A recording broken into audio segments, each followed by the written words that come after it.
Assalamualaikum warahmatullahi wabarakatuh. Nama saya Muhammad Iqbal Firmansyah. Saya dari Pendidikan Bahasa Inggris kelas 4B. Tepatnya saya dari kelompok 6 yang membahas tentang focusing on language content in communicative syllabus.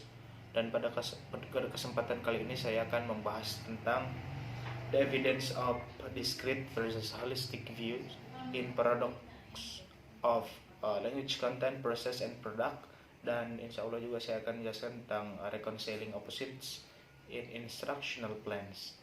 The first, let's start with the evidence of discrete versus holistic views in paradox of language content, process, and product. Untuk mengetahui bagaimana paradoks keduanya, kita harus terlebih dahulu mengetahui apa yang disebut apa yang ada dalam pandangan holistik dan juga discrete. Saya akan menekankan sedikit bahwa pandangan holistik itu, jadi kurikulum yang dibuat itu sesuai dengan kebutuhan individu atau kebutuhan peserta didik, dan juga menekankan pada sisi praktik itu kurang lebih seperti itu menurut pandangan holistik. Sedangkan pandangan diskrit ini lebih saintifik dan nantinya berbasis pada struktur gramatikal. Makanya kita mengetahui tentang apa yang segala bentuk struktur dalam grammar maupun cabang ilmu linguistik itu melalui penemuan-penemuan dari pandangan-pandangan diskrit ini. Kurang lebih seperti itu. Lalu apa kemudian yang paradoks dari kedua pandangan ini? Dari aspek language content, process, and product. Dari segi language content, pandangan diskrit lebih cenderung fokus kepada persoalan bentuk, struktur atau gramatikal, dan yang menjadi goal mereka, yang menjadi tujuan mereka yaitu fokus terhadap tata bahasa.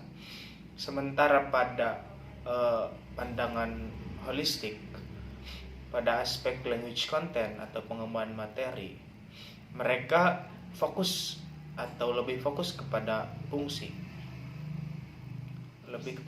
dan yang menjadi tujuan atau yang menjadi goal mereka pada akhirnya adalah makna dari kalimat itu sendiri.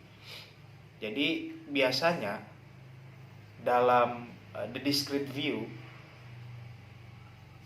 di tahap awal yang mereka pelajari adalah persoalan-persoalan yang sifatnya bentuk gramatikal, struktur gramatikal, seperti misalnya part of speech.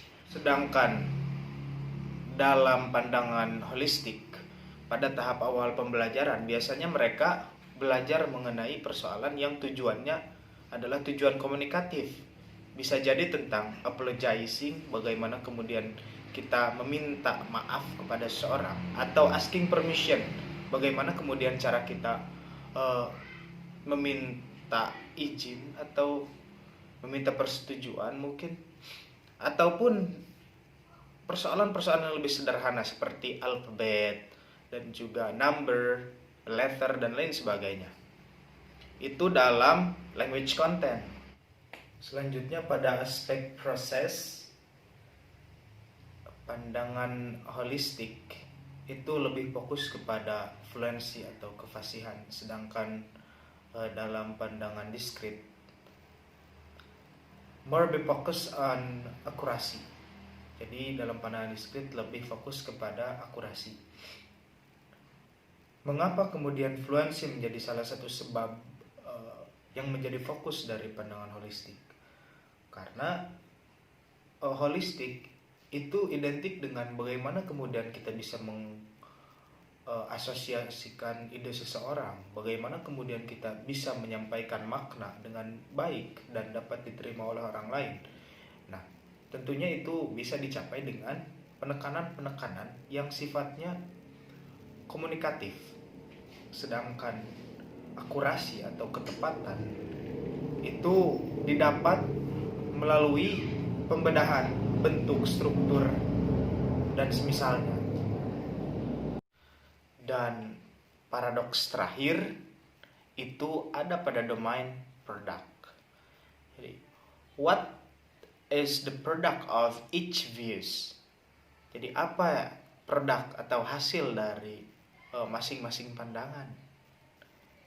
Pandangan holistik, mereka lebih fokus pada domain produksi kepada penggunaan.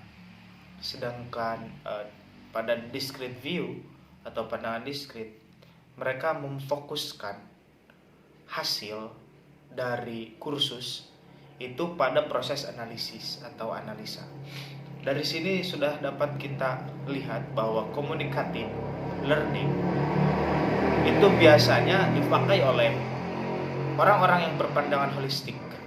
Mereka lebih humanis, yang pada akhirnya fokus mereka adalah pada penguasaan penggunaan bahasa. Sedangkan dalam the discrete view, karena fokus mereka sebelumnya pada persoalan-persoalan bentuk, pada persoalan gramatikal, yang menjadi hasil dari pandangan atau kurikulum yang berbasis pandangan ini adalah tadi analisis terhadap bahasa itu sendiri. Untuk selanjutnya saya akan membahas reconciling opposites in the instructional plans. Sementara kita dilema bagaimana kemudian mengintegrasikan antara elemen-elemen dalam discrete views dengan penggunaan bahasa ala the holistic view. Di sini Dabin jadi memberikan usulan bagaimana desain kursus yang relevan. Yang pertama, yang mengatakan a holistic approach is adapted with emphasis on thematic, meaningful interaction, which is self-motivating. Jadi seharusnya kata dia kurikulum yang diadopsi harus menekankan pada persoalan tematik, lebih banyak interaksi yang berguna, yang akan menambah motivasi diri learners. Selain itu juga harus menyiapkan buku kerja bagi murid-murid yang berkonsentrasi pada grammar dan juga the other specific skill keterampilan yang lain. Dan yang kedua, a more structural or notional approach is adapted in the syllabus with emphasis on the skills that have been selected as most important for the course. Jadi harus lebih menekankan pada kursus yang dipilih sebagai fokus pembelajaran kursus tersebut. Dan selanjutnya, the early phase of the course is structural. Jadi fase awal dari kursus adalah struktur.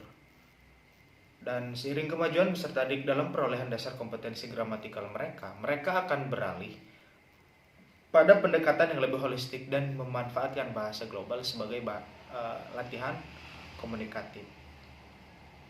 Dan yang terakhir adalah the course follows a thematic communicative tone similar to a language art course for native speaker children. Jadi hampir sama ketika belajar belajar seni bahasa untuk native speaker children. Dalam tahap selanjutnya, mereka lebih banyak perhatian kepada akurasi dan bentuk. Mungkin hanya itu yang dapat saya sampaikan, kurang dan lebihnya mohon dimaafkan. Ihdinas shiratal mustaqim. Assalamualaikum warahmatullahi wabarakatuh.